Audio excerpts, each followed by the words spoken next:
Takulandirani ku AMTV Malawi kuchimake kwa nkhani zenizeni. Ngati nkhani imeneyo kuno kulibe, dziwani kuti nkhani imeneyo ndi yabodza. You may proceed. Thank you very much, Chair. Just to, before I address the question that was posed with respect to the comfort letters, to point out that I had earlier made reference to Cedar Investments Limited. That was erroneous. That is Cedar Capital. It's Cedar Capital. My request is that the record should reflect that. Yes. Yes. It's just Cedar Capital. Yes. To get back to the issue of the comfort letters, the response by the society will be in two parts. The first part will be given at this point. The second part will be given at the very end as the society is making its final submission. The first part that the society gives in respect to those comfort letters is that the society does not have hard copies, does not have copies of these comfort letters. However, the society notes that these letters were firstly referenced to in the report of the meeting that we earlier went through, that's MLS 3, and that secondly, these comfort letters were also referred to in a document that we will go through, that's attached as MLS 7, which was a legal opinion that was issued by the external lawyers for the fund to the fund. So that opinion places reliance on those comfort letters. Controlling officer, would you manage to give the committee those comfort letters, if you have? Honorable Chair and members, perhaps I can preempt the second limb of the submission that I'd indicated that I would give at the end. Chair and members, the information that is in possession of the society is information that was relayed to the society by whistleblowers. The information that the society has, some of it are submitted, as you'll have seen from the letter from the society. There are letters that have been attached, and some of the documents the society does not have. In respect of the comfort letters, these are letters that formulate the basis of an opinion that was issued by the fund's own lawyers, external lawyers, to the fund. The assumption by the society is that the external lawyers had read these comfort letters, and that opinion is based on that assumption that these comfort letters do in fact exist. In as far as the society is concerned, you will note that one of the final submissions that the society is making is to the effect that perhaps there needs to be a fast tracking of legislation that protects whistleblowers, which as a country we have talked about for so many years. So efforts to obtain such kind of documents from whistleblowers, for them to come out in the open, are easily hampered in situations where there is no such protective legislation in place. So as I said, that was going to be the second limb of the submission by the Malawi Law Society. But I thought maybe in the interim, we submit that it is the society's belief that those comfort letters exist purely based on, one, the report of that meeting that we've made reference to, and at the same time, the legal opinion that was issued to the fund itself by its own lawyers, which makes reference to those comfort letters and bases its opinion on them. I hope since you've talked of lawyers as Malawi Law Society, obviously those lawyers who were engaged are members of the society. But when we get to the pension fund, I think we'll be in a position of engaging them to see how they can help us, because when you're looking at pension fund, it's big and it can't operate without lawyers. So you may proceed and give information that is relevant and will not affect any whistleblower at this stage. Controlling Officer, over to you. Thank you very much, Chair and Honourable Committee members. There was a mix-up, as you had noted, in the timelines. We needed to be realigned, and I'm glad to say that we can take it off in the timeline from the events that occurred after the 6th of March. That's after MLS 3, after the meeting that was chaired by the SPC. I hope we are all there. So from the 6th of March 2024, our timeline takes us to the 7th of March and the 18th of March. Following that meeting, as honorable members may have noted, that report made reference to comfort letters. The information that is with the society is that on the 7th March and the 18th of March 2024, the comfort letters were issued by the principal officer.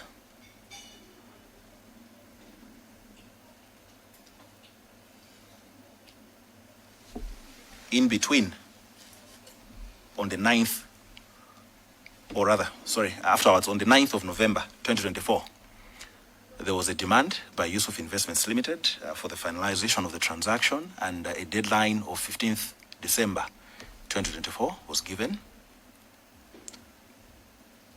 which then takes us to the letter that we had read. You remember, Chair and honorable members, that letter is dated 12th of March 2025. It responds to a letter of the 30th of January. That is MLS 4, and that is the letter that we had read. The timeline after that letter takes us to the 14th of March 2025. Specifically, MLS 5 is the attachment. Chair, that is a letter that is 3 pages long. It is a letter written by the principal officer, George M. Jim. It is written to the Executive Director of Regulation.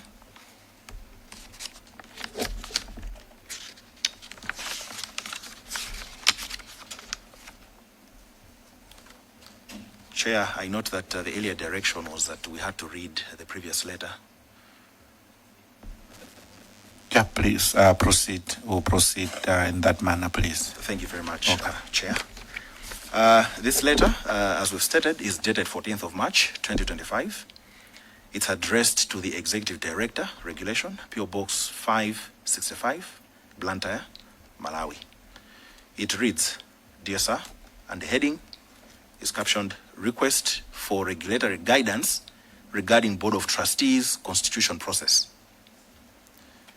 The Public Service Pension Trust Fund is writing to seek your urgent guidance concerning a letter received from the Office of the President and Cabinet, OPC, dated 12th March 2025, with reference number SPC/S/001, regarding the licensing of the third cohort of the Public Service Pension Fund Trust Board of Trustees. In the letter, the Secretary to the President and Cabinet has raised several concerns about the constitution process of the new Board of Trustees. Specifically, 1, that the licensing process for the third cohort proceeded before the proposed trustees had been formally appointed by the employer representative. 2, that the Secretary to the Treasury, representing government as the appointing authority, was not formally informed of the outcome of the vetting process conducted by the Reserve Bank of Malawi prior to licensing. The Secretary to the President and Cabinet has instructed the fund to desist from any further transactions with the licensed trustees until the matter is resolved. In compliance with this, all board business, which was planned to clear the PSPTF issues that have piled since September 2024, when the previous board tenure expired, has been suspended forthwith as quorum cannot be constituted with trustees representing the employees only. In this regard, I wish to communicate that there will be no PSPTF board business until the matter is resolved. You may wish to note that we followed a similar process which was used in constituting the board, in brackets previous, cohort of Board of Trustees, which is in line with the trust deed, and there were no issues as the one at hand. To speed up the process of resolving this matter with the Office of the President and Cabinet, we wish to seek your urgent guidance on the following. 1, the correct interpretation of the trust deed provisions regarding the appointment process versus the licensing process, and which should precede the other. 2, the proper protocol for communication between the fund, the Reserve Bank, and the appointing authorities during the trustee vetting and licensing process. 3, the legal status of the currently licensed Board of Trustees given the objections raised by the OPC. 4, the appropriate steps to resolve this impasse whilst ensuring compliance with both the trust deed and the relevant pension regulations. Next paragraph. For ease of reference, attached to this letter is a copy of the letter from the Secretary of the President and Cabinet. We would appreciate your urgent attention to this matter to ensure the fund's governance remains compliant with regulatory requirements while addressing the concerns raised by the employer representative, the OPC.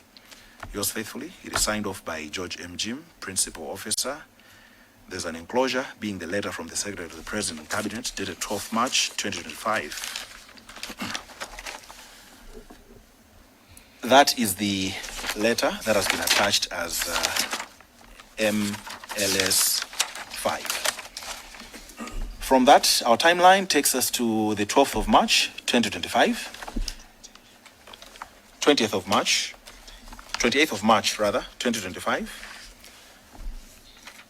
which sees a letter from the Registrar of Financial Institutions being written in response to the letter that has been read, which is MLS 5. And the letter in response is attached to the documents as MLS 6. It's a one-page letter addressed to the Principal Officer, Public Service Pension Trust Fund, PO Box 30146, Capital City, Lilongwe 3. The heading reads, Request for Regulatory Guidance Regarding Board of Trustees Constitution Process. First paragraph reads as follows. Reference is made to your letter dated 14th March 2025 on the above subject matter. Paragraph 2 reads, we write to advise that on the basis that the employer does not recognize the previously licensed trustees, their positions as trustees of the Public Service Pension Trust Fund has become untenable. In this regard, you are therefore directed to ensure that new trustees representing the employer are identified and their names should be submitted to my office for vetting and licensing by 30th of June 2025. Yours faithfully. It's signed off by Dr. McDonald Mafuta Mwale, Registrar of Financial Institutions. From the 28th of March 2025, Honorable Chair and Honorable Members, our timeline takes us to the 29th of May 2025. On the 29th of May 2025, based on the information that the Society has received, the Principal Officer writes a without prejudice letter for a meeting between the Fund Management, Yusuf Investments Limited, Fund Manager, and the creditors to Amaryllis Hotel.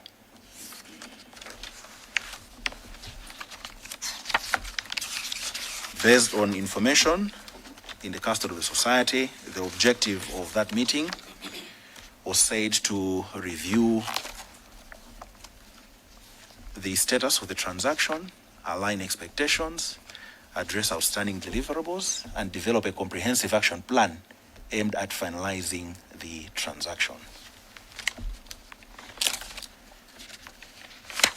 Chair and honorable members, from the 29th of May, our timeline takes us to September of 2025, which sees the Board of Trustees reconstituted with Mr. Chizaso Nyirongo taking over as chair of the board, who was previously director for legal affairs at OPC, and in attendance as the report of the 6th of March 2025 meeting shows, who was in attendance at that meeting in that capacity as director. Our timeline takes us to 25th of September 2025, which sees Yusuf Investments Limited writing to the fund, requesting a formal update on the status of the transaction and seeking clarity regarding the board's approvals and the timetable for completion of the transaction.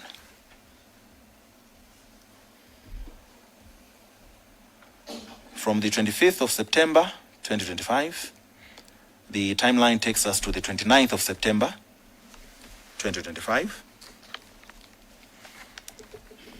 For ease of reference, in the document submitted, that is at paragraph 19. On the 29th of September 2025, the principal officer responds with a without prejudice letter informing Yusuf Investments Limited of the board reconstitution and informing them that the board would shortly convene to consider various matters and presumably including the transaction in issue.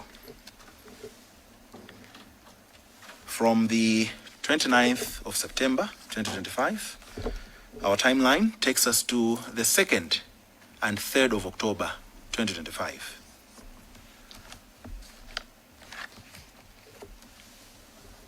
On those dates, Honorable Chair and members, the Investments Committee of the board held a meeting in Salima, and the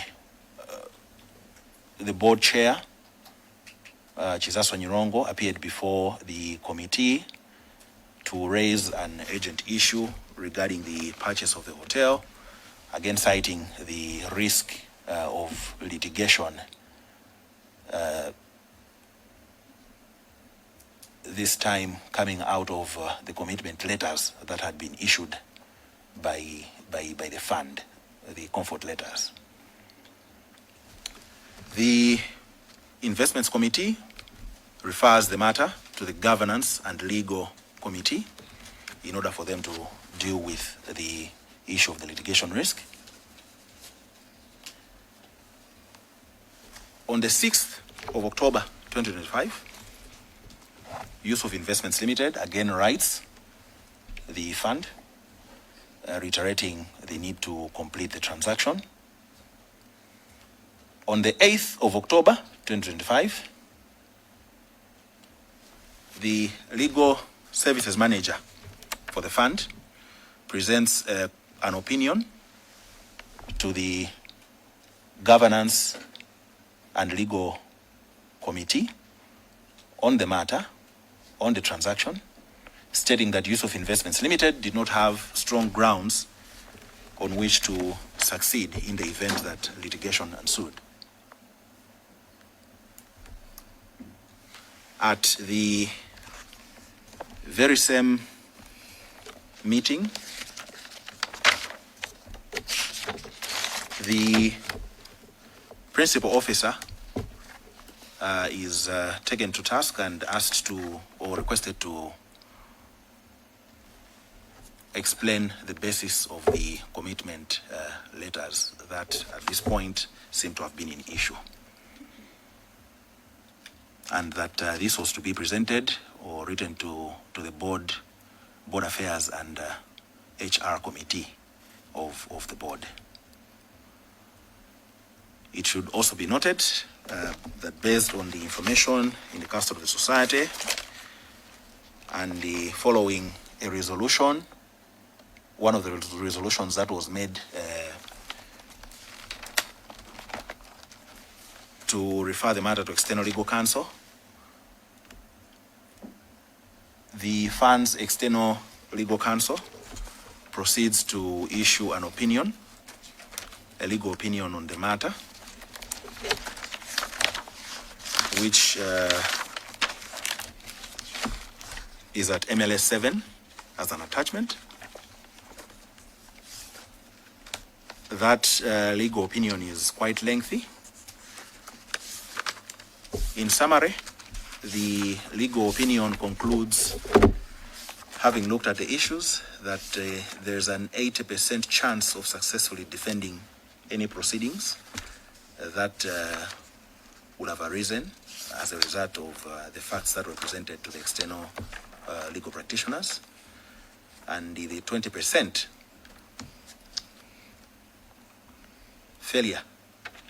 chance of failure was attributed to the commitment letters that had been done by the principal officer. Chair and the honorable members, at MLS 7, it's a lengthy document, but paragraphs 11.1 and 11.2 of that document contain what have been summarized as the strong points for PSPTF and weak points for PSPTF, respectively.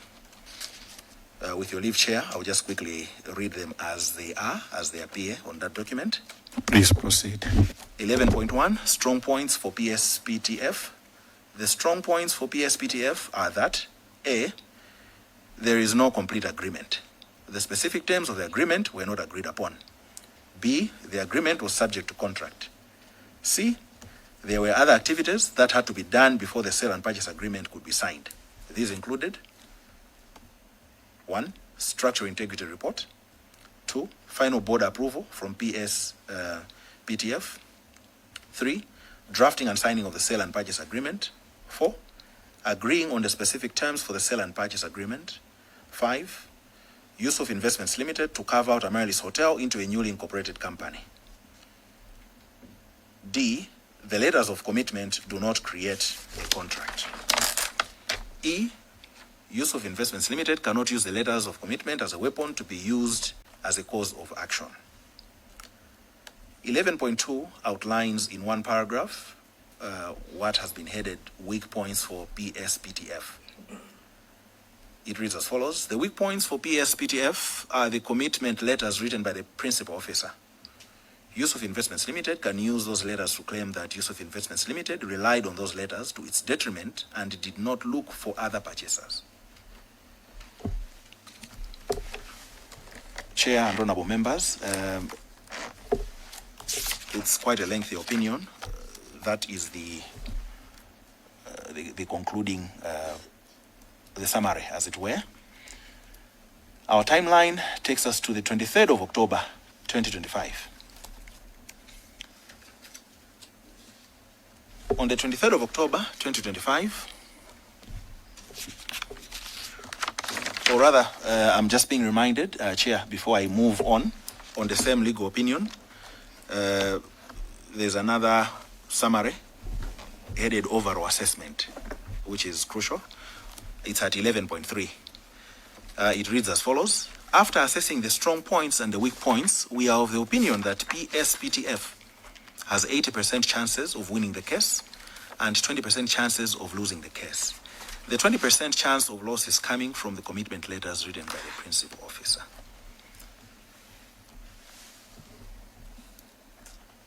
Honorable Chair and members, our timeline, moving on, takes us to the 23rd of October, 2025.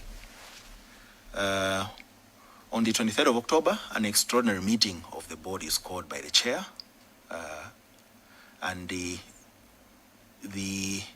notice is to the effect that the meeting was to be held the next day, on the 24th of October, 2025. Come the 24th of October, 2025, the next day, where our timeline takes us to, the meeting failed to proceed as a result of quorum not being met. On the 25th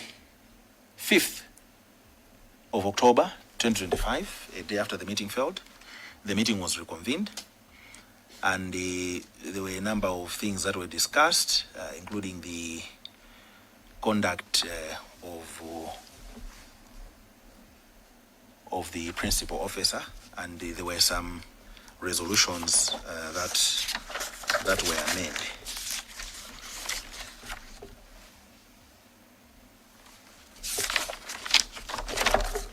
Just a second.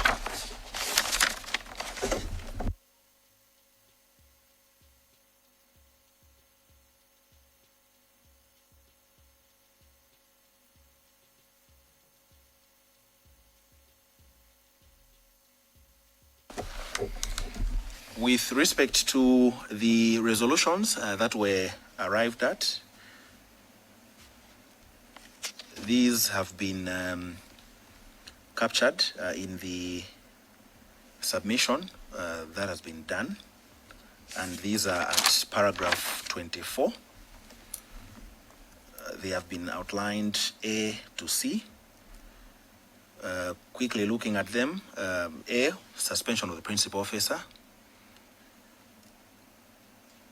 B, there was an appointment of an acting principal officer, and this saw the appointment of Mr. Boyd Hamela as acting principal officer, who had also, under attachment MLS 2 at that time, previously chaired the investments committee, and he had also signed the resolution MLS 2, which was to the effect that the board was not proceeding with the sale, or the purchase rather. The resolutions are summarized under paragraph 24, Chair and honorable members, as I've indicated. Moving on from there,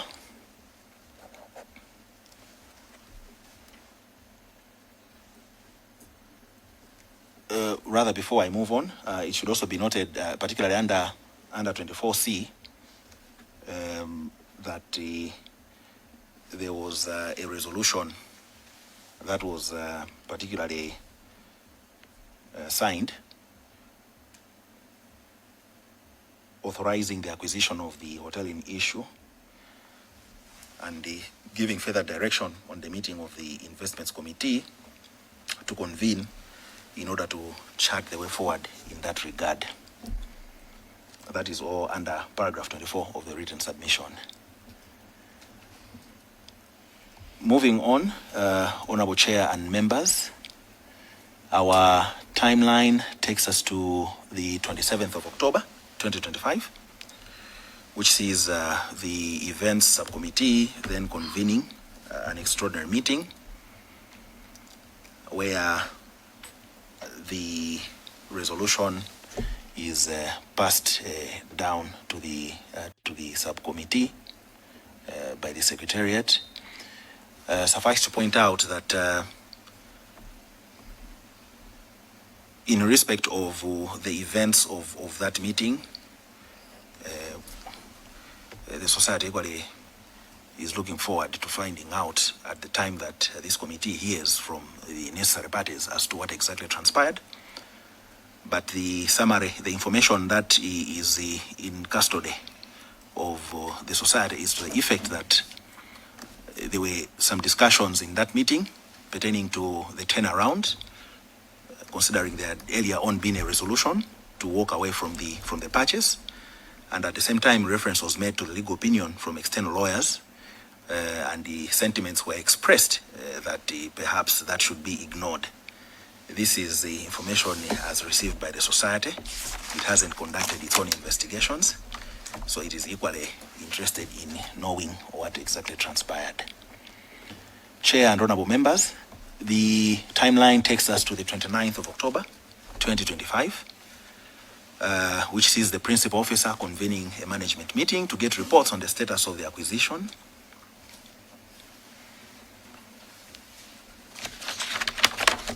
And the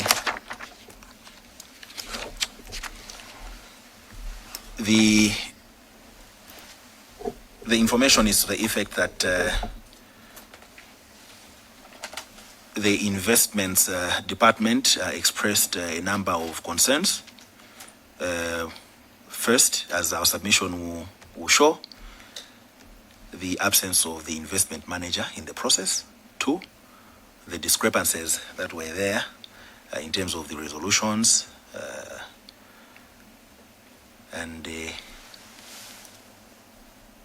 the principal officer expressed concern at Secretariat dragging its feet in as far as completion or adhering to the board resolution is concerned. And the society is informed that there was a direction that the senior human resources officer was to initiate procurement of an independent business valuer. At the same time, instructions were subsequently issued for the procurement officer to coordinate with the investment department in this process. Our timeline from there takes us to the events that followed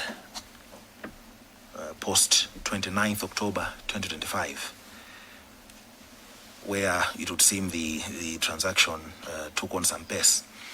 And that led to somewhere in October or November, there being an engagement of EMJ advisory public accountants to produce an investment analysis report to the fund.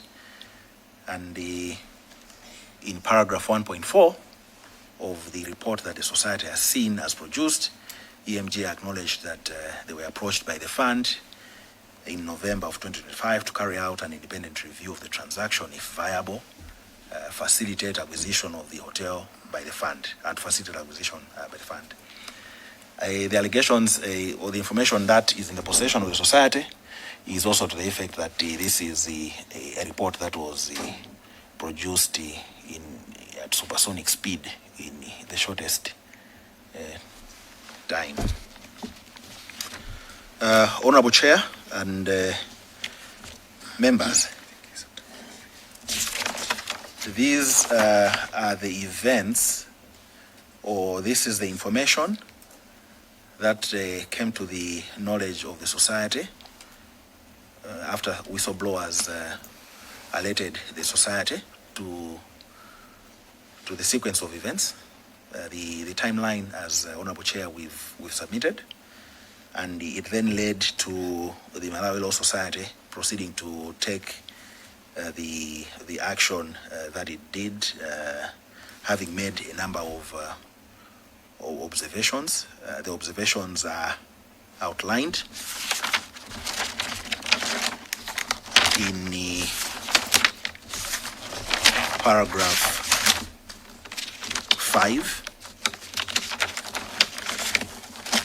Just for us to be aligned, Honorable Chair, the paragraph 5 that we are referring to is right below paragraph 4.28 in brackets. So paragraph 4 has 1 to 28. Then paragraph 5 proceeds with the society observed the following serious allegations, which we addressed in our November 2025 statement. So there's a summary of the issues that the society had raised under there. The key ones being irregular reversal of the decision, lack of independent due diligence and conflict of interest, pressuring of a newly constituted board, which is what the society suspected, and the timing of key personnel changes. So those were the issues that were outlined in the statement that was issued by the Malawi Law Society. Suffice to also proceed that you further note that the report also provides an idea of the subsequent exchange that followed between the society and the Anti-Corruption Bureau, as well as the Office of the Attorney General. The observations or the issues that the society had raised with these officers, and which had also been raised with the governor of the Reserve Bank, requesting intervention, are outlined under that page. There's a paragraph under B. It's paragraph 7. I can quickly just read them out, Honorable Chair. Firstly, the absence of independent due diligence by a hotel expert and the failure to secure a strategic partner, including identification of prospective operator, which is something that had been raised as far back when one looks at the record from the correspondence coming from Nico Asset Managers. So it was the very same issues to say, okay, how was this resolved?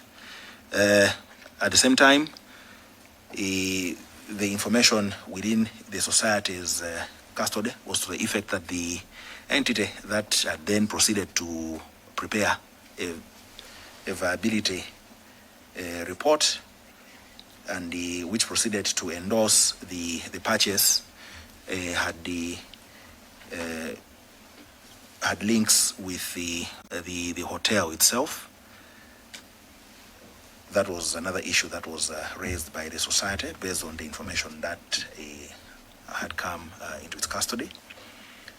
At the same time, the issue of the cost, which appeared to have jumped significantly. That was the other issue that was raised by the society.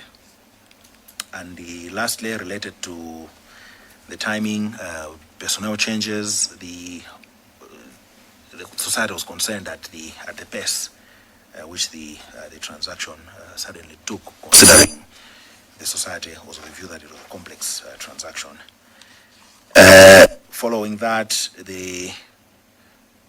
there were a number of developments.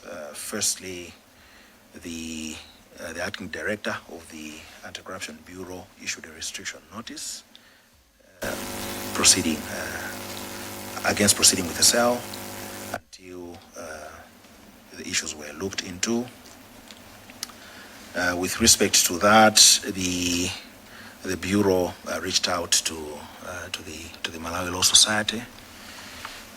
You will also note from our submission that the Malawi Law Society responded to the bureau, raising an issue that had also come to the attention of the society as a result of the same whistleblowing, to the effect that the acting director general may have acted at some point for the seller, and the society indicated that it needed the assurance from the bureau.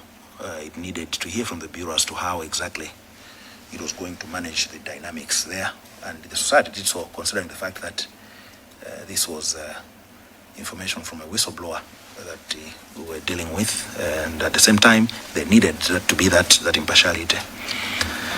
Suffice to also point out that with respect to the communication that was sent to the governor of the Reserve Bank, receipt was acknowledged, and the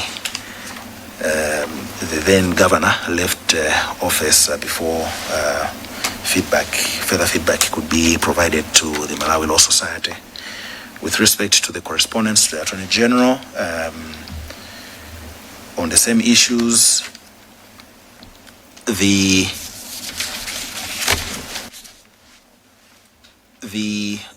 Attorney General responded to the Malawi Law Society, and the contents of the Attorney General's response are in MLS 11.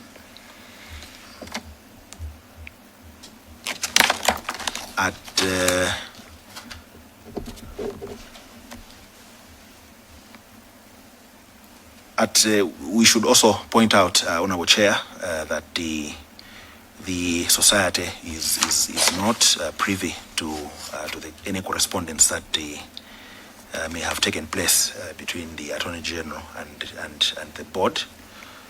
So we may not know what exactly was the advice given to the board, or what exactly was said. But the letter that the Attorney General did outlined what the response that was given to the society.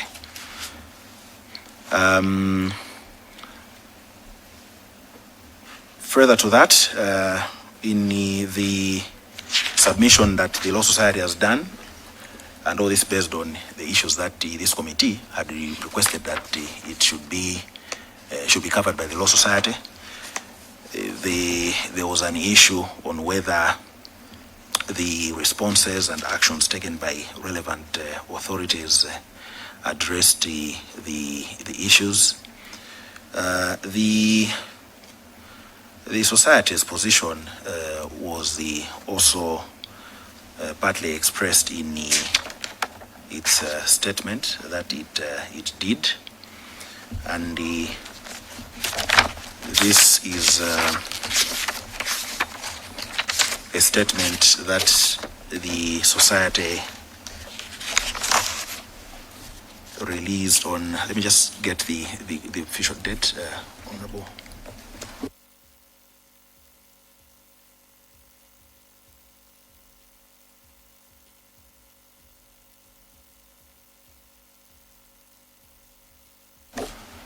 That was a statement that was issued by the society and made public on the 26th of February. The society, in particular, and as has also been submitted, expressed some concern.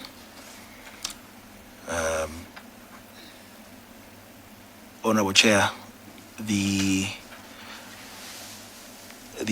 first concern that the society actually had was that there were documents that circulated in public. There was a report that was done by the SCB that indicated that the society, the SCB had reached out to the society for the society to provide information, and it simply said the society did not provide any information. And yet there were those issues that were raised by the society to say, okay, there's this issue that borders on that is to do with conflict of interest. Could you at least look into it, and then before the society proceeds to provide you with information? After the society wrote to the SCB outlining that, the society actually received a response from the SCB through email on the 11th of December 2025 from an Isaac Ngoma, Principal Investigations Officer at the Anti-Corruption Bureau, which read as follows: Dear sir, this is well noted. I have forwarded my email to my immediate supervisor for guidance. I will promptly advise you of this guidance. I should say that the society was taken aback by the statement in the report that the society did not provide anything, and the society thought it to say, no, we equally have as a society a reputation to protect. Maybe let's set the record clear. So perhaps this is something the committee, I know, will be looking into. We don't know what transpired on the other end. We can only speculate, So, but the society did respond to the SCB and was waiting to hear any further directions, if need be, from the SCB as to how they were going to proceed. At the same time, the Controlling officer, before you proceed, you've raised an issue which borders around the SCB director, that maybe he was at some point conflicted, and the society was not comfortable to maybe provide further details. Did the whistleblower give you more details? Maybe your failure to keep on engaging the SCB because in your wisdom you felt that at a certain point the director was conflicted. Do you have comfort in this committee that the information that you got from the whistleblower about the acting director of that Corruption Bureau was conflicted? Do you have comfort in this committee that you can share those documents from the whistleblower before you proceed, controlling officer? Thank you very much, Chair, for that. The society did not get any documents in respect of that clearly show that the acting director was conflicted. The society worked on the information as is without any documentary evidence given to it. Chair and honorable members, as the society indicated earlier, it has not done its own independent investigations into these issues. It is equally looking forward to learning as to what exactly it is that transpired from the proceedings of this committee, which has those powers to look into these issues and can ably maybe request that information be provided by the relevant officers under oath to say, okay, what is it? What was your role here? What was your role there? So to sum up the question, the response, the society does not have any documentary evidence that shows that the acting ACB director was conflicted. But we thought to simply put it on record to say the society, having been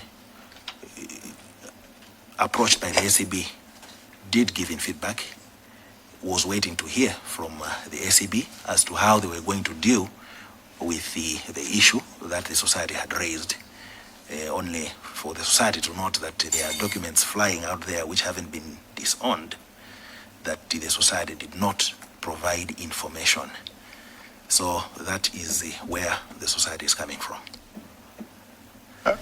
You know, as your chairperson, why I was specifically interested, because this country keep moving in circles. Now we have a new acting director of Anti-Corruption Bureau. Now his name was mentioned. Now looking at the magnitude or the amounts which have exchanged hands, and that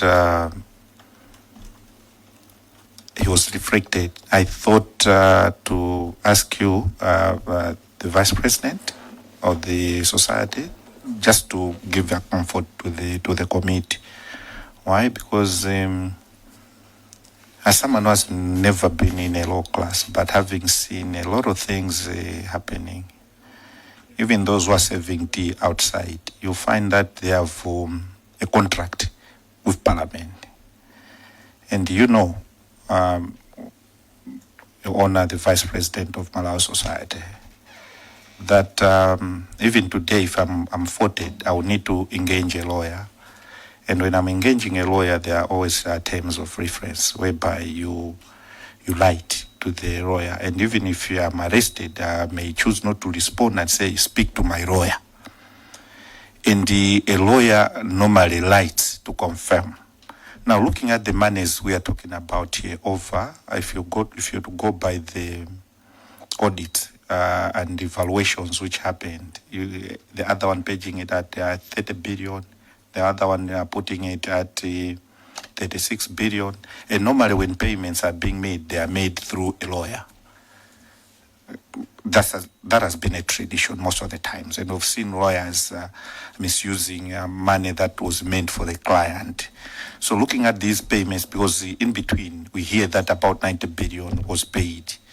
I wanted to find out that as the whistleblower, you're engaging with the whistleblower, is there anywhere where you have chanced into a document which shows that at a certain point, the seller had engaged the current acting ACB director, that or where, since the fund was involved, the pension fund, where the current ACB director knowingly wrote to the fund that going forward in relating to issues to do with this seller, you may engage me and do all those things, because normally you should have such kind of involvement.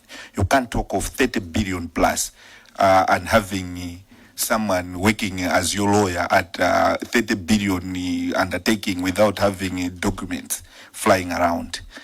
So basically that's where I had issues that is it really true that the current ACB director at a certain level was conflicted? Why? Because there are a lot of character assassinations which normally happens. And these are forums which can help to make or destroy individuals as they progress in life or they are not progressing. That's why I really wanted that document was there at any point as you're engaging the whistleblower, be it an email, be it a payment. That payment was made about 90 billion. There are those allegations that there was somewhere where you leave a trade or where the law firm he was working, if he had any or he was working for any other law firm, that transaction has appeared anywhere in between, that the money was transferred into that, then all those things happened, so that we are clear, because this country is full of corruption and we want to help you to stamp out this, and that's why we want us to be very clear so that we get to know if officials occupying some of the offices are conflicted and are going to affect the course of direction that as a country we are going to take. Over to you, controlling officer.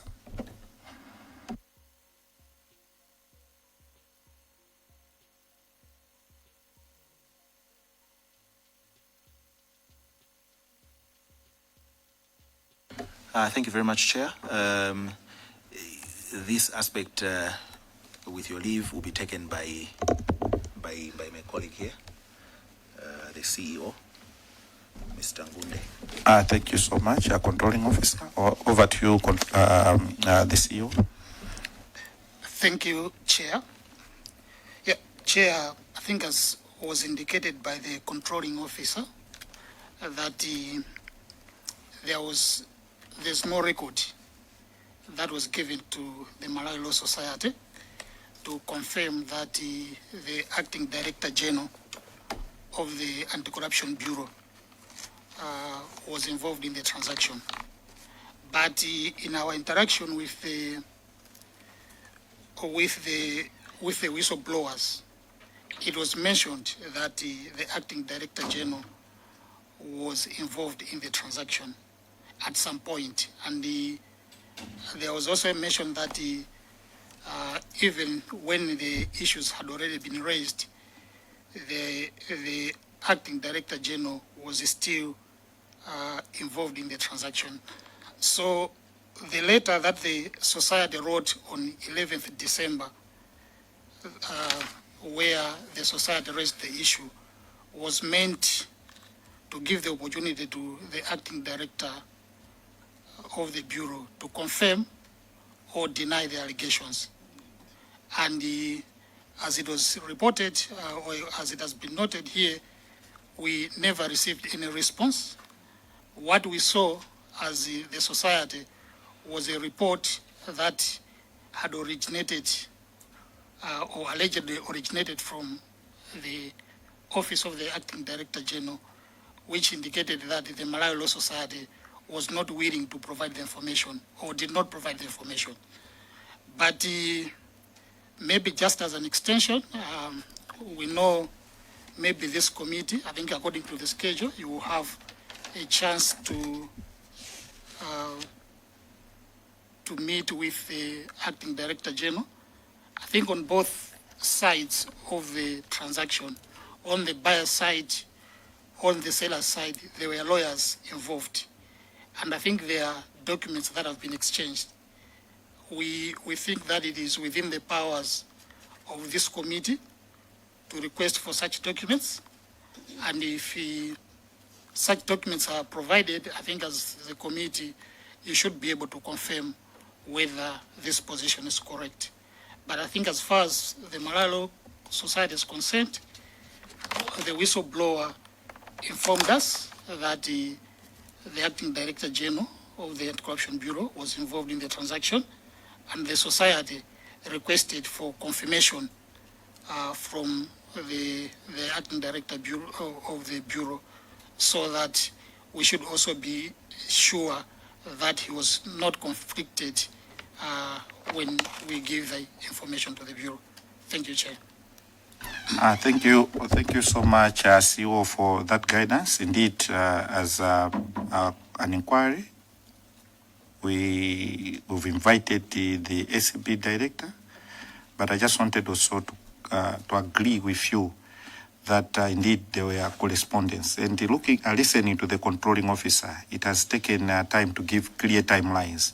Obviously, there were correspondences from both sides, be it the fund, be it the seller, Amaryllis. So at that, looking at the period, obviously, if the ACB director was involved, it has to be flagged out in one of those correspondences. So when he appear, I think the committee will sit down and see where they can get information, and whatever we're going to chance into, will surely give you the details, so that as a country we're moving together, not out of speculations, because you've confirmed that as we are engaging, there is no documentary evidence indicating that the ACB director was involved at a certain level. Is that correct, controlling officer? Yes, that is correct, Chair. Unless there's anything else on that aspect, I think our handling of that issue will stop at that. But we were just finalizing in terms of the final aspects of the report that has been submitted. Please proceed and wind up. Thank you very much, Chair. So, overall, when Chair and committee members, you look at the last but one page of that report, the society, as we have indicated, having interacted with the office, the ACB and the Attorney General, there were still concerns that the society had. They have been summarized there. The issue of the manner in which the supersonic speed, in the view of the society, with which the reviews have been done from the time that issues were raised by the society, based on the information it had received, to the time that everything else was cleared, and at the same time, the intervening actions by the regulator, the Registrar of Financial Institutions, and the manner in which, to an extent, there doesn't seem to have been a compliance with such directives, such instructions from the regulator. On the part of the society, it remains a concern, a grave concern. At the same time, on the very last page of that report, before it is signed off, there are some issues that the society recommended, and primarily, which is what we had addressed earlier on, is the issue of the whistleblower protection legislation. It is at the heart of the society's submission as well. Just to state that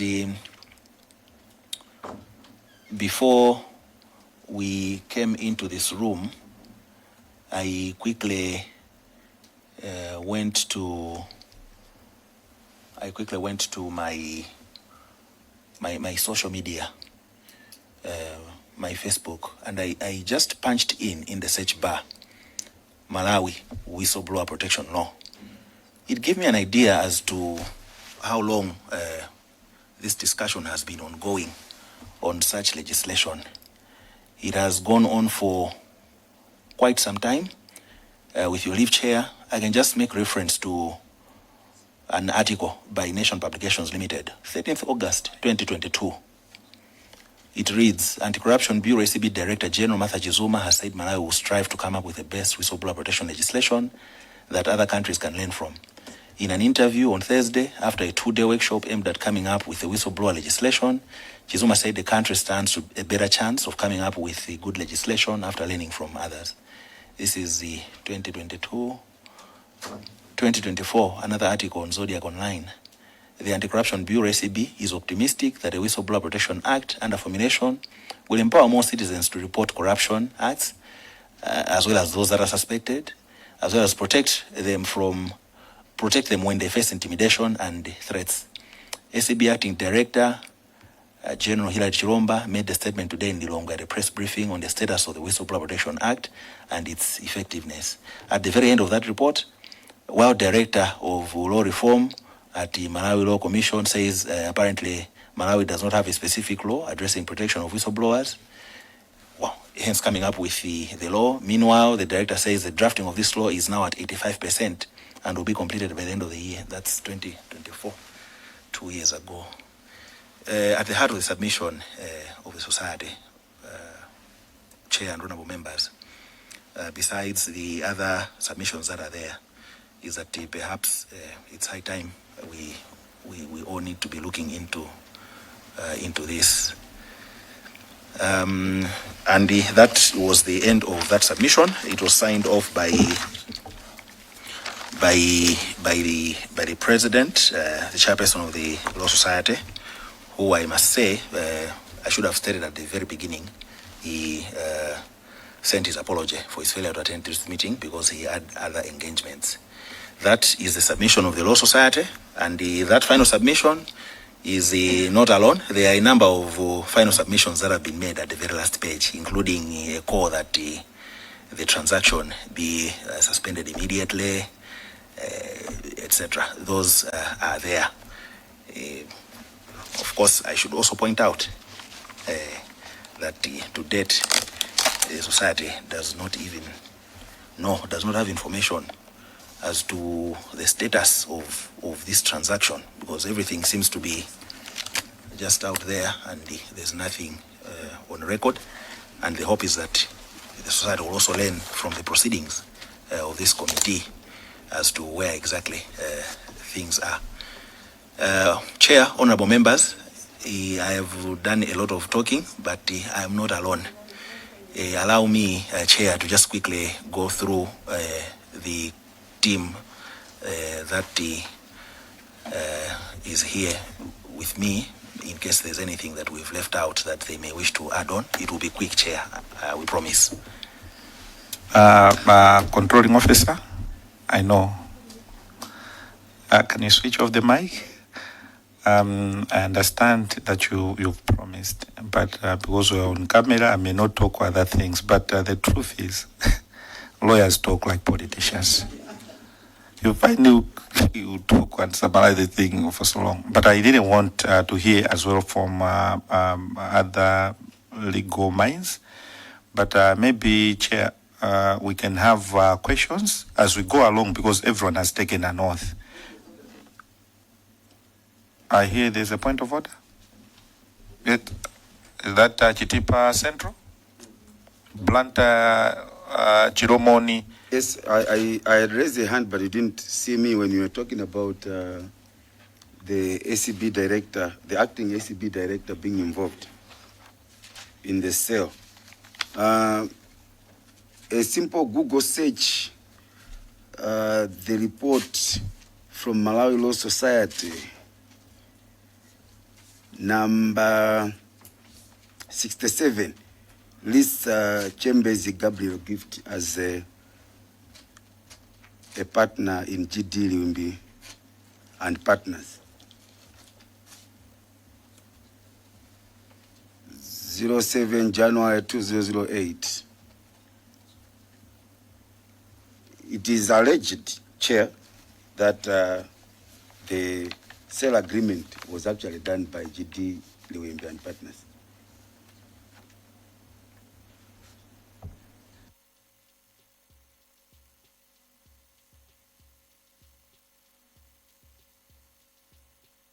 Honourable Member, thank you for that submission. I should believe that we're having that interface with the ACB Director tomorrow. may I request the controlling officer, in the event that you are available, we can give you space that when the SCB director appears, you can come and attend and as an observer. Because we want to be as honest as we can, since the SCB director being reflected is not in this room. I think it is fair enough that when he walks in, then the honor member can produce all those documents so that he can clear himself or confirm. But at that stage, maybe we can invite the society, Malawi Law Society, to send delegates. And this is open to everyone because we're doing it without other issues.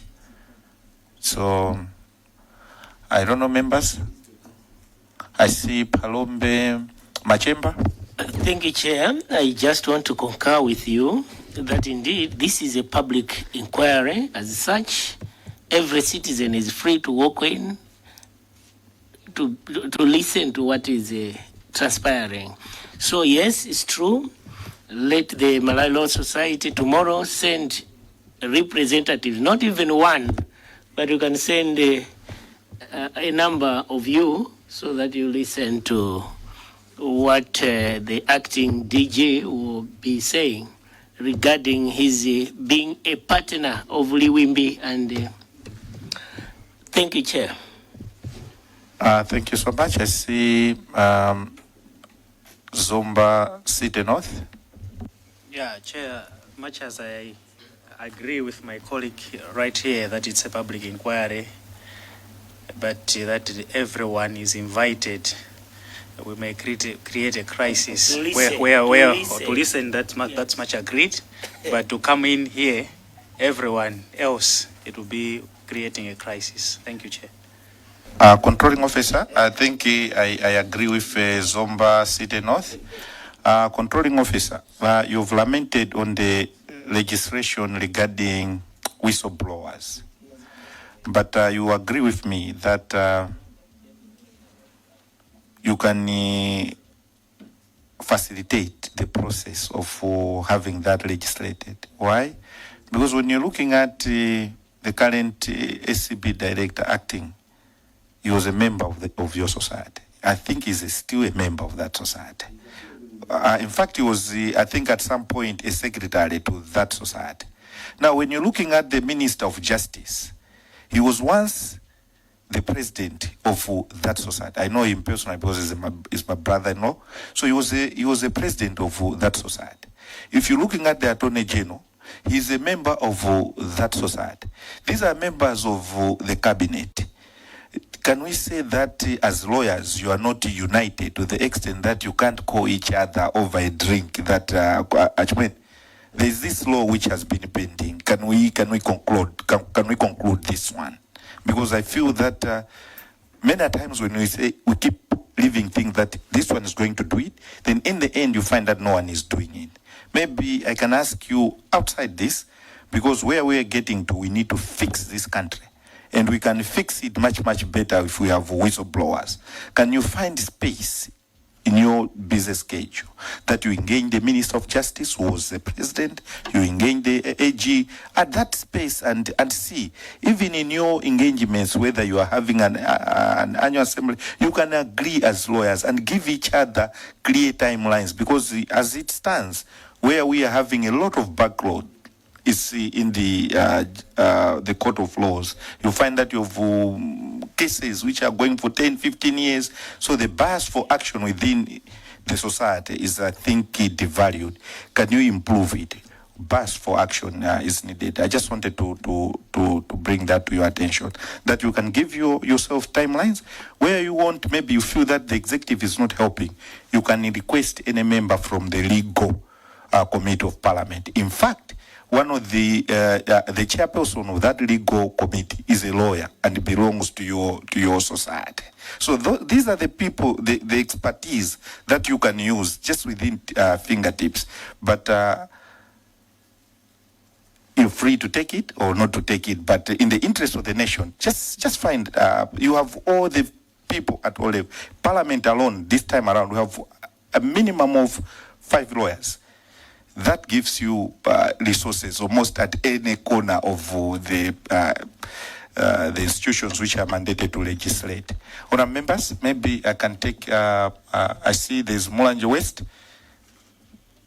Thank you, Chair, and all my seniors. In fact, I just want to concur with you that as much as I do appreciate for the information given to this committee, but I wanted to also add on what Chair has said, that being the society, whereby even the ACB is one of them, and he was also sitting where Council Mame is as a secretary. Despite even writing a press release, which we saw it in the social media on the 26th of February, 2026, I thought maybe you were supposed to meet and say, we might be your assistants to say, this is the information which you have, and you might even work on this information. For fear that from him, or information which are going to be given, maybe they might tarnish the image of the lawyers, because he's also a lawyer. That people should not even take it as if it's a personal grudge or whatever, but just to support. So if you saw that he was not even coming up with a response to you, you would have even engaged through these people who are within the society to say, we have this whistleblower who is not giving information. Maybe our own is going to give us the information. That's why we are saying, if he has also agreed to Zomba, I might agree to Palombe to say, since we are failing to meet as one people, as one person, one society, maybe you can come tomorrow and find this advantage, what we've invited him to come. You can take that advantage to say, here we are, you failed to meet, then these are the questions. Because it seems as if there were those few of unknown amongst yourself that you didn't even ask him to come, or to say, as much as we congratulate you that you are among us and you are doing our work as lawyers, that you've been appointed to that level, but there's this information. Are you part and parcel of it or not? Just to clear the image of the Law Society that one of you is being appointed, and he's not even giving you information which you wanted, but you didn't even go back. Mulanje West, can you hold? You're getting into something that I've ruled that we can handle when the other person is here, so that I will curtail that one, please. Blantyre Chilomoni Nanjoli.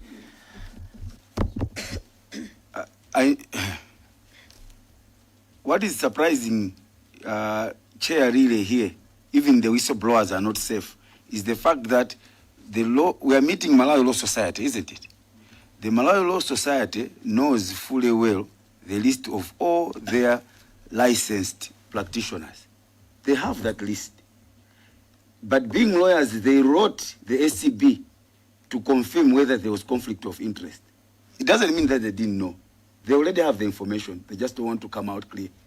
Because on their list, it shows who GD Liwimbi is. Yes.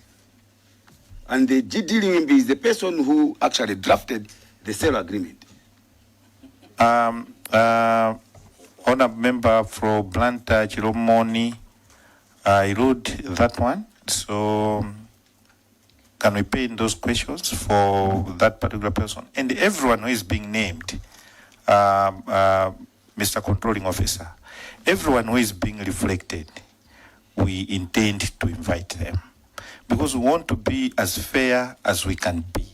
So that in the end, Malawians can have comfort that here was the Public Accounts Committee, was mandated to undertake this inquiry. It opened its doors. There were no, shortcuts, whatever, so that at least this country can be positioned at a better position than what we have in terms of corruption and whatnot, and would do anything. And in the event, Controlling Officer, that you have an idea that if you can invite A and B, please don't hesitate. Let us know. You can engage us even on WhatsApp, and we can have a chat, talk.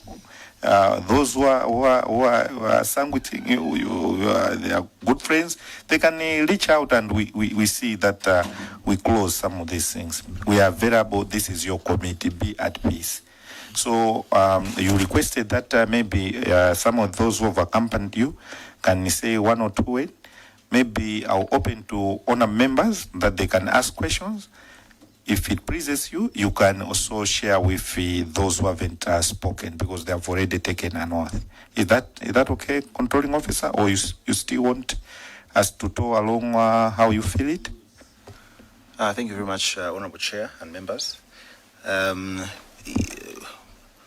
Perhaps just a few items from the discussion that has just ended that the society thought it should come out clear on. First and foremost, from Blantyre Chilomoni Nancholi, there's been reference to a firm, GD Liwimbi, as the ones that prepared the sale agreement. This is news to the society. The society, based on the information it has, does not know or is not aware that the sale agreement was actually executed in the end. Because from the submission of the society, if the chair and other members you recall, the letters that were flying around from the information that we got from the whistleblower were to the effect that a formal agreement would be executed in due course. So the society is not aware, does not have that copy of the sale agreement, or does not even know that did not have information to the effect that that was completed by GD Liwimbi and the partners, the firm where Blantyre Chilomoni Nancholi has put it to say the acting director was previously working. On the issue that was raised by, was that Mulanje? That was Mulanje West. Mulanje West. Yes. I know you've pended that, Honorable Chair, but the society thought to put it on record to say it did or it could to engage. And actually, if the society hadn't even seen the leaked report that made reference to the fact that the society was not responsive, I think that would have ended there, and there wasn't going to be any further engagement. So the society is of the position that it did or it could really under the circumstances. But in any event, Honorable Chair, as we had stated in the beginning, this is information from a whistleblower. The idea is that it will normally trigger investigations like the one at hand, where the veracity, the accuracy, the truth can then come out in the open. And that is something that the society must stress again. This is not a witch hunt. The society is simply presenting what it has gotten from the whistleblower, and the committee can proceed to conduct investigations as it is, clear where necessary, and find wrong where necessary. Thank you very much, Honorable Chair. Thank you so much, Controlling Officer. Honourable members, I see a hand from Chitipa Central. Then there is a Vice Chair here. So in that order, please, Chitipa Central. Thank you, Chair. It's a simple one. You made an invitation to Malawi Society to be present tomorrow. I thought the Controlling Officer would indicate if he would be available. I'm hoping it's not taking the point of Zomba. I think Zomba it did not mean that when he said that if everyone would be coming here, it would be chaos. That was collective, but the invitation is particular to Malawi Society. Thank you, Chair. Thank you so much. That was made clear, and we've sent an invitation so that they can send their representative as Malawi Law Society. Then it's not open to members of the public. Members can listen, like Palombe Majemba said, can listen or watch on Parliament YouTube TV. So yeah, I'll hand over to Lilongwe Pen, Vice Chair. Thank you very much, Chair. Just to say that whilst we would be able to identify some gaps in the submission by the society, by and large, I would wish to commend them for the way they've made their submission I would say, without fear of contradiction, that I think they approached their work with some intellectual and professional rigor. And yes, the gaps that have been identified by us, I think would call for more investigation into those things that we feel that I think we need to have further investigation. So I think they have been professional enough to put before us information that we would need to do our further investigation. So in that regard, Chairperson, through you, I would like to commend them. And I think when we remain, we shall decide on how to approach certain things, how to probe further, so that we can inform our inquiry. I so submit, Chairperson. Thank you so much, Vice Chair. Controlling Officer. Thank you very much, Honorable Chair and members. Firstly, maybe we can take the I don't know, it was a question or it was just maybe a follow-up from Chitipa Central. We will discuss amongst ourselves, but the inclination is that the committee has invited us to stay behind. We had initially planned to be out, personally I'm based out of town, so, but we have noted the invitation, and there will be representation in an observer capacity, purely as the invitation extended has explained. Secondly, Lilongwe Mpenu, Vice Chair, thank you very much for the kind words on behalf of the team that is here with me today, as well as those that could not make it. The society is simply looking into its objectives and making sure that they are met. Thank you very much for the kind words. Honored members, I see Chilazulu Nyungwe, Controlling Officer. In terms of an observer, when you're sending someone as someone from Malawi Law Society as an observer, please give him the necessary details, because as we'll be engaging different stakeholders, if you feel that Law Society can help us unlock something which is locked, we may call that particular individual to take an oath while the proceedings are underway, so that he or she can add meat to these deliberations. So the bones shall not be left as such, but the meat in the process can be, added to the bones. So I just wanted to prepare you in that manner, so that when anyone is walking here, may be psychologically prepared that I may be called to duty by taking an oath and respond. Honourable members, I recognized Chilazulu Nyungwe. Time. Thank you, Chair. A quick one. First of all, I would like to commend the controlling officer for the very nice presentation. But I would like to know, many Malawians are pushing that this transaction should be stopped or cancelled. But from a legal perspective, what are the implications on the resigning of this transaction at this point in time? Thank you. Thank you so much. Chilazulu Nyungwe, if you go through the recommendations, that's one of the things that they suggested.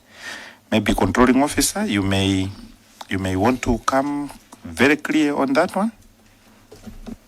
Thank you very much, Honorable Chair, and thank you, Chilazulu Nyungwe, for the kind words. That will be taken by the CEO, Mr. Ngunde, who is to my right. Thank you, Chair. I think as the society, I think at the moment it would be difficult for us to give a conclusive direction on where we should go because, as you may have noted, we don't have adequate information. What we have given you is just a fraction of the information that is available regarding this transaction. So maybe we might be misguiding the committee on what should be done. But in our recommendations, I think we have recommended that the transaction should be suspended, mainly on the basis that there were correspondences between the fund, the trustees of the fund, and the registrar of financial institutions. And the registrar of financial institutions had given directions that this transaction should not proceed. We are of the view that the registrar of financial transactions, or rather financial institutions, had thoroughly gone through the documents and had been given adequate information to provide guidance on the matter. So I think at the moment our proposal and I think recommendation is that the transaction should not proceed on that basis. But I think as a society, because we do not have adequate information on the matter, we may not give a legal position as it stands. Thank you. On now the question, Chirazulu Nyungwe. After that, then we'll go to Zomba City North. In that order, please. Thank you very much, Chair. My supplementary question is, how can we then go ahead to recommend something when we don't know what could happen afterwards? Thank you very much, Chair.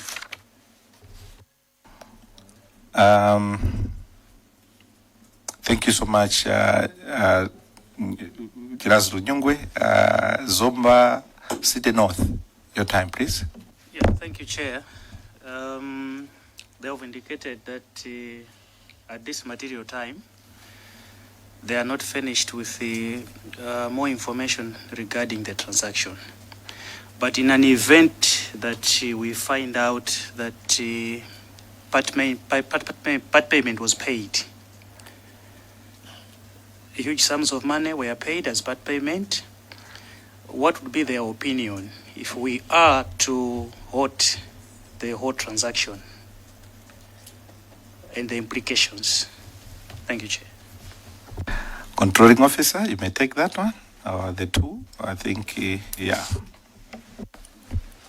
Thank you very much, Chair. First of all, with respect to the supplementary by Chirazulu Nyungwe, I firstly reiterate what the CEO said to say,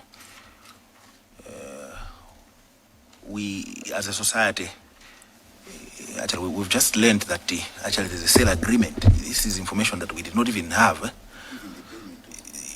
We are also learning that there have been payments made, and we may need to, at the end of the day, sit down and consider all those aspects before properly giving an opinion or the society's position on the matter.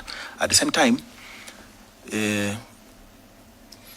our assumption is that the committee will also at some point in time hear from the Office of the Registrar of Financial Institutions. It's really within their court.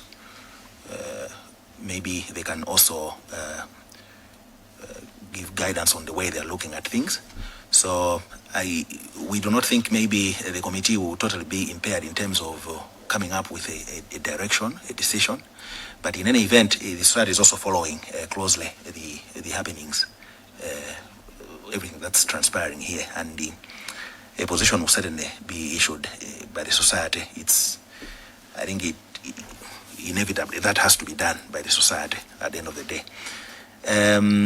Chair, with respect to Zomba City North,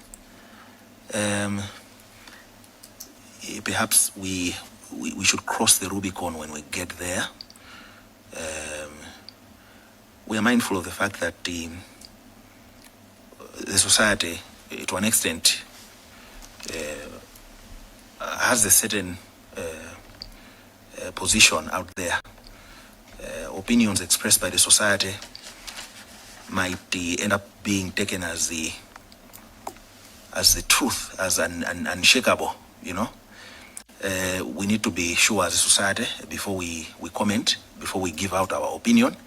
At the same time, to also preserve the integrity of this committee in as far as decision making is concerned, because at the end of the day, the society gives out a position recklessly that is maybe not well informed, as is likely to be the case at this stage, and then the committee proceeds to hear evidence that points to a conclusion in a different direction. We are just trying to look out for that kind of a scenario, but the society has noted the request by the committee to have its position, and the society will surely, at an appropriate time, after it has also gathered information through following these proceedings, then formulate its reasoned opinion. Thank you very much, Chair. Thank you so much, Controlling Officer. Honour members, any takers?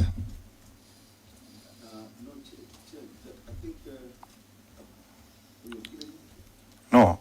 Honour members, do we have takers? I think that's a very good guidance coming from them to say, I think at the moment, some of the information they don't have. So the beauty is that they are following whatever is happening. Through you, Chair, you can still ask them at the end, before we even do our final report, they should give us guidance, because at that point we would have met the pension fund, would have met the ACB director, would have met the attorney general, would have met everyone. And since they are following, all the evidence would do. If they don't have, then we will provide after meeting those stakeholders. And so maybe finally we will have to invite them for another meeting like this, not just for them to prepare and give, because I still have got so many questions that I'll have to ask them. They are more politicians than I am, Chair. I submit. Thank you so much, Blantyre Chiromoni. Controlling Officer, maybe you may want, like you had requested, we still have time. These have already endured since 8 a.m. Honour members, maybe after this, I invite you for a proper team building on the chair's bill, at least to thank you for the good job that you have done. We have lawyers here, they can join. But Controlling Officer, maybe the request that you had placed, in case somebody has information that he may want to share with the committee, having listened to you, we can give you space that you can give the committee something, be it a take home or just a lead that the committee may consider ABCD, so that we get to that position, an informed position whenever we're making a decision. Over to you, Controlling Officer. Thank you very much, Chair. To the issue raised by is it Blantyre Chiromoni, that's something that I think we'll have to bang our heads amongst ourselves, and maybe we can make in a formal position, giving a formal position later. The executive committee of society is made up of 10 members, and that is something that I think we would all have to sit through and consider. We don't want to undertake something that we cannot see through at the end of the day.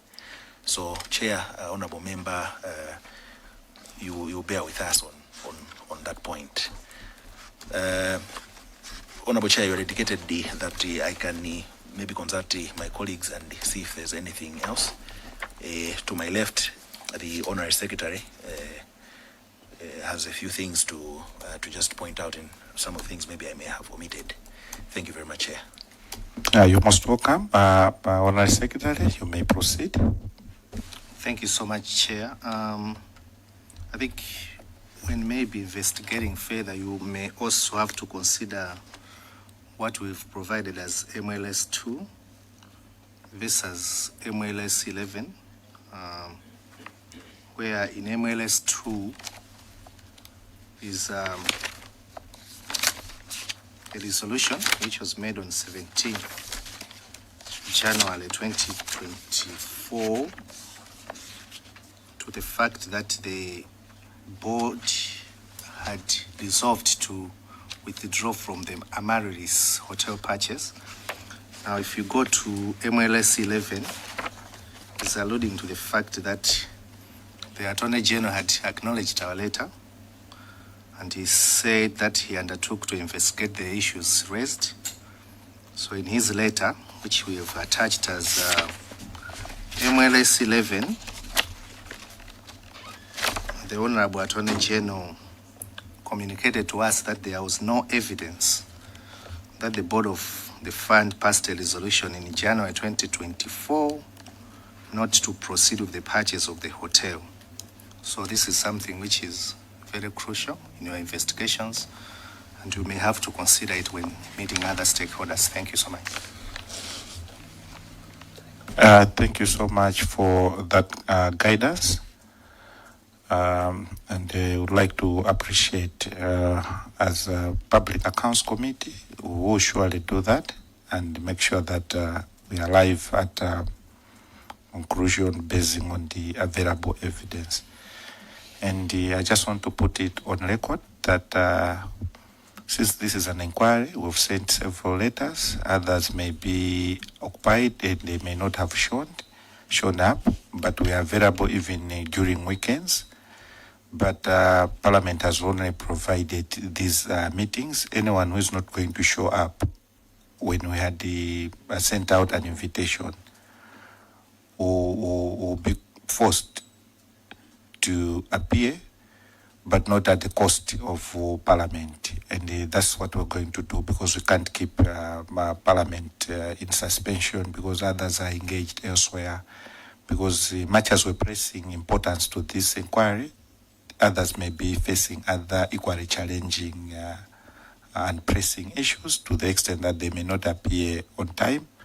Like in the case of some of the lawyers, they have court cases and whatnot. But all we're saying is we'll take note, but we'll proceed to invite them at their soonest convenience, but not on us. And that is the route that we're going to take. I just wanted to put that on record because we are racing against time, much as we are looking at concluding this inquiry, but we need to get information from everyone. So be it an individual, whether they served in the board, the dissolved one, or which one, anyone who is going to miss the slated time, that will cost of convening this committee will be on that particular person. We've wasted time and money on people who think they are untouchables. It's time for us to move as a country. Controlling officer, having had an interface with you, maybe you may have closing remarks before we conclude today's business. Over to you, controlling officer.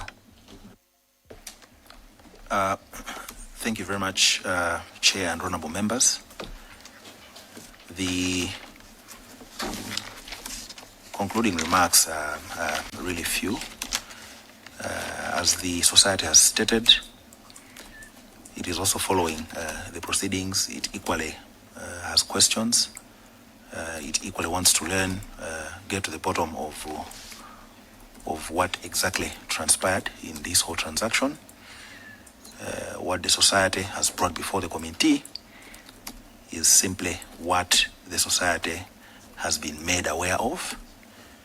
It is not something that the society has cooked up.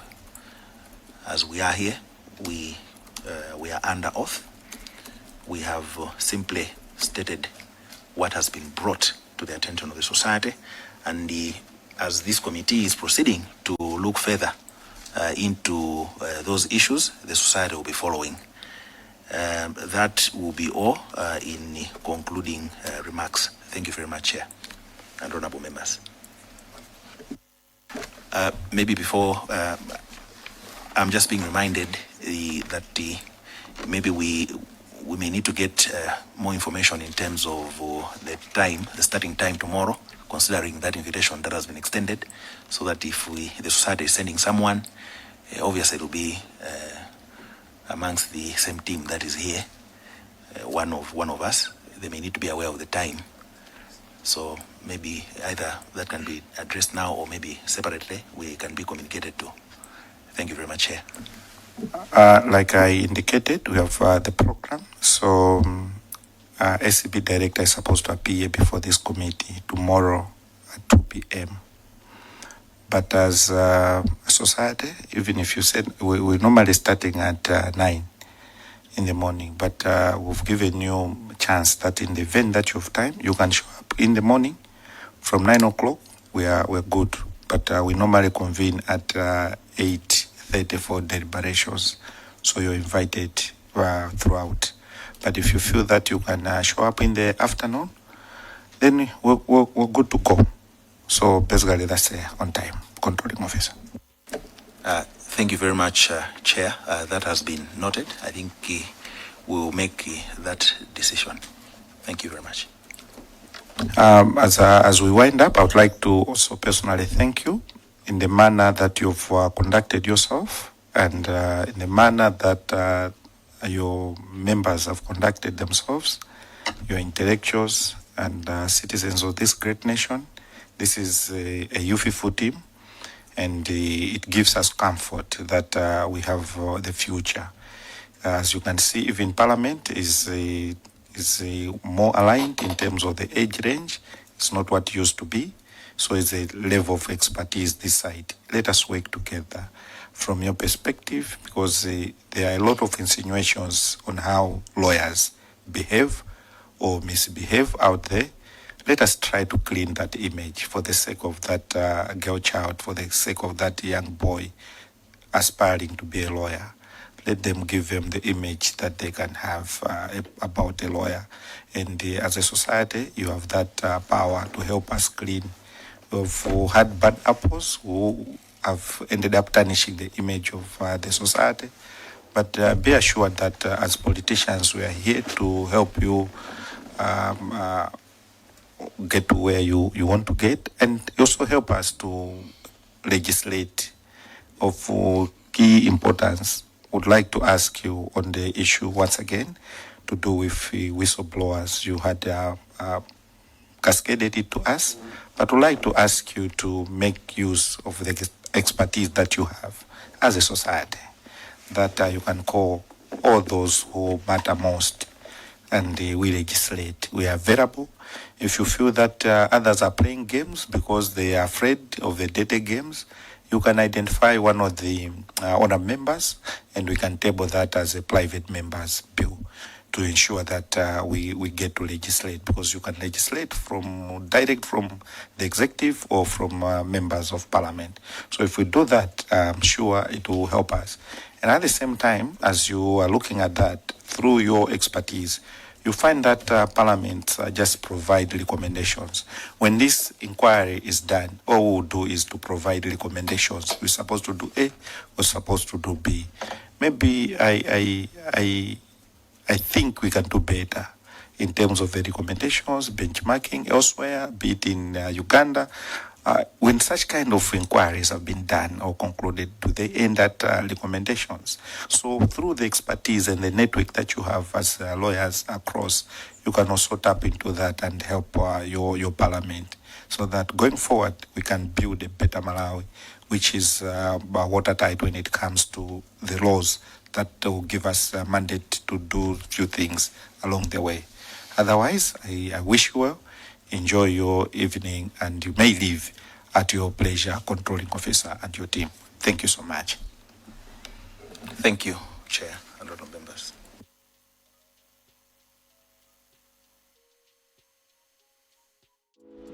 Osaiwala kupanga subscribe ku channel ya AMTV Malawi.